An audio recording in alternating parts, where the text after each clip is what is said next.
আমি এবার নবনিযুক্ত মাননীয় প্রধানমন্ত্রী জনাব তারেক রহমানকে মঞ্চে আসন নেওয়ার জন্য অনুরোধ জানাচ্ছি।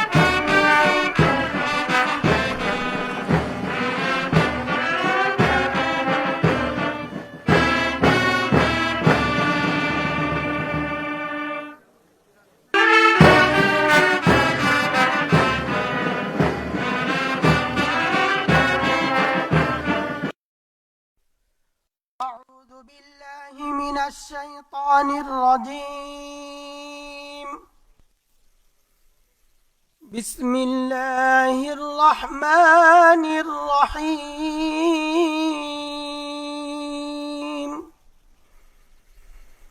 قل اللهم مالك الملك تؤتي الملك من تشاء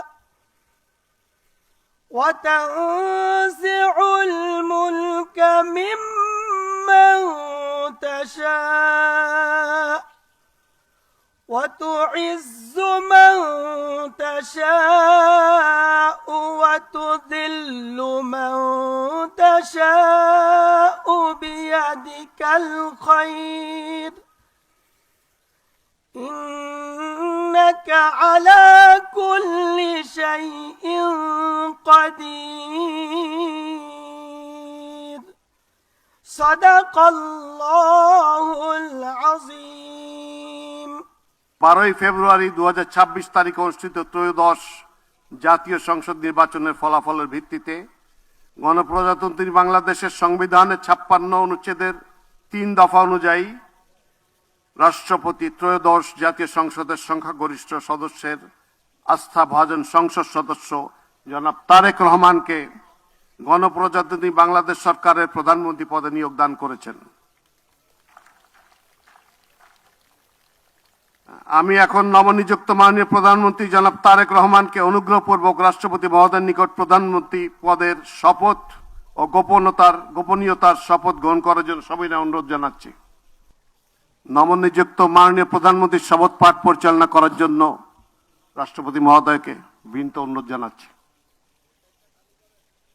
বিসমিল্লাহির রহমানির রহিম। বিসমিল্লাহির রহমানির রহিম। আমি সশ্রদ্ধ চিত্তে তারেক রহমান সশস্ত্র চিত্রে শপথ করিতেছি যে আমি আইন অনুযায়ী সরকারের প্রধানমন্ত্রী পদের কর্তব্য বিশ্বস্ততার সহিত পালন করিব। আমি বাংলাদেশের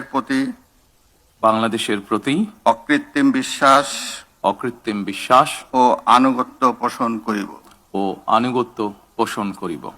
আমি সংবিধানের রক্ষণ সমর্থন ও নিরাপত্তা বিধান করিব। আমি ভীতি বা অনুগ্রহ অনুরাগ বা বিরাগের বশবর্তী না হইয়া সকলের প্রতি আইন অনুযায়ী যথাবিহিত আচরণ করিব। এবার মাননীয় প্রধানমন্ত্রীর গোপনীয়তার শপথ পাঠ পরিচালনা করার জন্য রাষ্ট্রপতি মহোদয়কে বিনীত অনুরোধ জানাচ্ছি। আমি তারেক রহমান সশস্ত্র চিত্রে শপথ করিতেছি যে সরকারের প্রধানমন্ত্রী রূপে যে সকল বিষয় আমার বিবেচনার জন্য আনিত হইবে বা যে সকল বিষয় আমি অবগত হইব তাহা প্রধানমন্ত্রী রূপে যথাযথভাবে আমার কর্তব্য পালনের প্রয়োজন ব্যতীত প্রত্যক্ষ বা পরোক্ষভাবে কোনো ব্যক্তিকে জ্ঞাপন করিব না বা কোনো ব্যক্তির নিকট প্রকাশ করিব না। ধন্যবাদ। মাননীয় প্রধানমন্ত্রীকে পদের শপথ ও গোপনীয়তার শপথ স্বাক্ষর করার জন্য এবং স্বাক্ষর শেষে নির্ধারিত আসন গ্রহণ করার জন্য বিনীত অনুরোধ জানাচ্ছি।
গণপ্রজাতন্ত্রী বাংলাদেশ সরকারের প্রধানমন্ত্রী হিসেবে দায়িত্ব গ্রহণের জন্য আপনাকে আন্তরিক অভিনন্দন জানাচ্ছি স্যার।